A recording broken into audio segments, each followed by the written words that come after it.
I'm going to tell you, I've been working now as a hydro and state government and in some capacity on environmental issues for too long, some might say.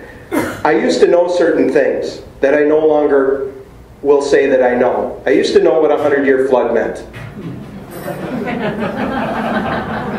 I saw a map when I was first in my first job, and I laughed at the map. It was part of Washington County, between the Lake Elmo, 3 M's Tartan Park, and Lake Elmo Park Reserve, and there were houses sitting out in a field, dry land, some depressions. They had it mapped as a floodplain. I laughed. I saw it flood 4 years later.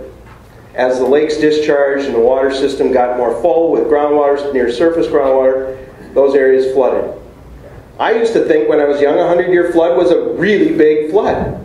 I might never see one in my lifetime. I've seen dozens of them. I now say it's a nice medium-sized flood. There are bigger ones. We've seen many bigger ones. I used to know that we were protecting children against lead exposures when we made sure that their blood lead levels did not exceed 20 parts per whatever metric you want to call it.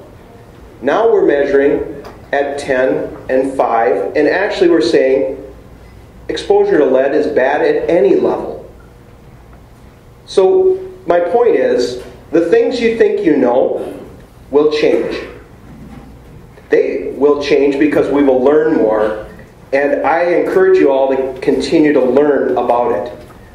The reason we need to invest in this kind of monitoring, as we heard earlier, the long-term investment in our data about our environment and about our human health is the only way we're going to get better at achieving outcomes.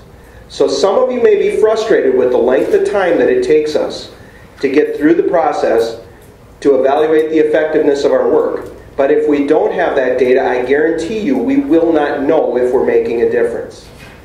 And that's why it's so important to continue to focus on science, on monitoring, and on engaged people.